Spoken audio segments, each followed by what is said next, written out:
Learn Japanese history. We are your navigators, Taro and Hanako. Hello. Today, we're diving into the early phase of the Pacific War. That's right. We'll be focusing specifically on Japan's actions and its aims in Southeast Asia right after the war kicked off in December 41. Exactly. We want to look at those rapid initial successes, the stated goals behind them. And then compare that to what actually happened on the ground for the people living there, how their experiences maybe differed from the official narrative. Okay, let's get into it. So right after the Pacific War starts, Japan makes these incredibly swift moves into Southeast Asia. Yeah, it was remarkably fast. In just the first 6 months, they occupied a vast area. We're talking Hong Kong, the Malay Peninsula, Singapore. Like Philippines, the Dutch East Indies, which is Indonesia now, of course. And Burma, now Myanmar. It was a really coordinated and, well, surprising campaign for the Allies. An astonishing pace of expansion. And the public justification for all this push into Southeast Asia, was the creation of the Greater East Asia Co-Prosperity Sphere. That was the term, yes. It was framed as this, grand project. What was the core idea behind it, officially at least? Officially, the goal was to unite Asian nations, to liberate them from Western colonial powers. America, Britain, the Netherlands. Okay, kicking out the old rulers. Exactly. Yeah. And part of the idea, supposedly, was to encourage anti-colonial movements already present in these areas, to build a new Asia, led by Asians, cooperating economically, free from that Western influence. So you've got this message of liberation, of Pan-Asian cooperation being broadcast, but then what was the actual experience like for people in, say, the Philippines or Malaya? Well, that's where you see a real disconnect, isn't it, between the rhetoric and the reality of the occupation. How so? While they talked about liberation and, mutual prosperity, the Japanese military held the real power. Decisions were driven by Japan's own strategic needs, the war efforts. Right. Needs must, I suppose. Pretty much. And those needs often completely overshadowed any talk of cooperation or local benefit. Take the Dutch East Indies. The main driver there was securing oil. Japan desperately needed oil after the Allied embargoes. Ah, the resource angle. So it wasn't purely ideological. Far from it. And this gap between the promise of liberation and the reality of being under another military's control. Well, you can imagine. Yeah, it sounds like a recipe for disillusionment.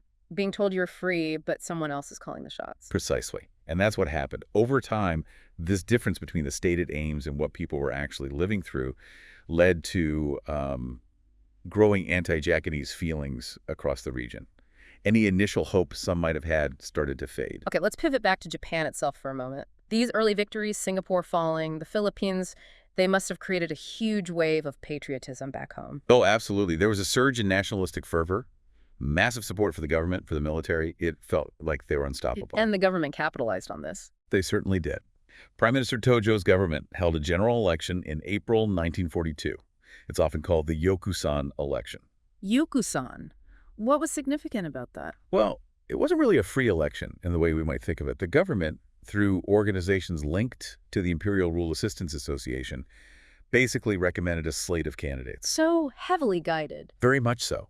It was part of consolidating power, quieting opposition, and ensuring national unity behind the war effort. Think of it as moving towards, effectively, a single-party state for the duration. And did it work? Were these government-backed candidates elected? Overwhelmingly. Something like over 80% of those elected were from this recommended list. They then formed the Yokusan Political Association, which really strengthened the government's hand in mobilizing the country for war. And what was life like for ordinary Japanese people then? It became completely dominated by the war. Strict censorship on newspapers, radio, everything. Only pro-war messages got through. A total wartime atmosphere. Totally. And increasing hardship. Shortages of food, fuel, basic goods were becoming common. People were expected to endure it all for the sake of victory. Was there like a catchphrase or slogan that summed up that feeling, that expectation? Yes, a very famous one was Katsu, Hoshigarimasen Katsu made wa. Which means? Roughly, we will not desire anything until victory. It came from a public competition, actually, and the government promoted it heavily. It perfectly captured that spirit of self-sacrifice and total dedication expected from everyone. Wow. We will not desire anything until victory.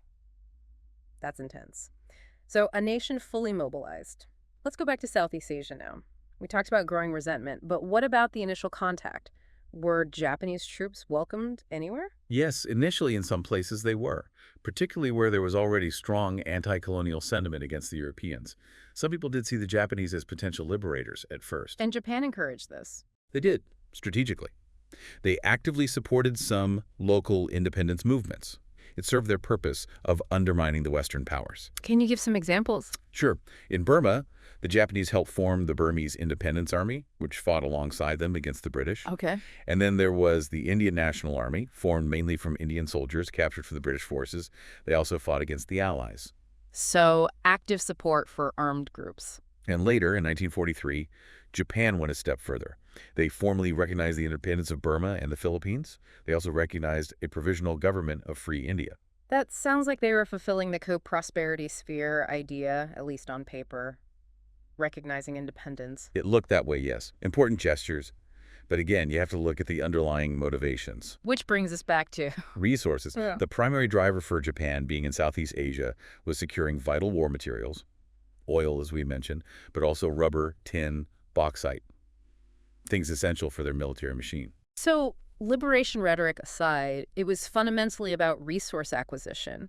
How did that play out for the locals? Well, resource extraction was often highly exploitative. Hmm. It damaged local economies that were often geared towards exporting different things into the Europeans. And beyond that, the Japanese administration often disregarded local customs and cultures. Like what? Things like enforcing Japanese customs, making people visit Shinto shrines, emperor worship, which was alien to many. There was forced labor on military construction projects, railways, airfields, public gatherings were banned. All this created a lot of friction and resentment. So, imposing their own ways, demanding labor, not really fostering cooperation. Not in practice, no. Yeah. And in some places, it went far beyond friction into outright brutality. Such as? The Sukching massacre in Singapore is a horrific example. Huh. Thousands of Chinese residents were killed simply on suspicion of being anti-Japanese. Just as real. Yes. And in the Philippines, there were numerous atrocities committed by Japanese forces. This kind of harsh treatment fueled very strong, very early resistance movements, particularly there. People realized quickly this wasn't liberation. So any initial welcome quickly soured because of the resource focus, the cultural imposition, and the sheer brutality in places. Exactly. And as the tide of the war began to turn against Japan later on, these resistance movements across Southeast Asia grew stronger and became a major problem for the Japanese military trying to hold on to these territories. It paints a complex picture, then, this stark contradiction right from the start, the promise of Asian liberation Versus the reality of military occupation, resource exploitation, and often brutal control. It really makes you think, doesn't it? How those initial actions, even during a period of stunning military success, sowed the seeds of future opposition. Absolutely. And perhaps a final thought for you, listening. Consider how the gap between what a power says it's doing and what it actually does on the ground can shape the entire course of a conflict. What are the long-term consequences when rhetoric and reality diverge so sharply? Something to reflect on, definitely.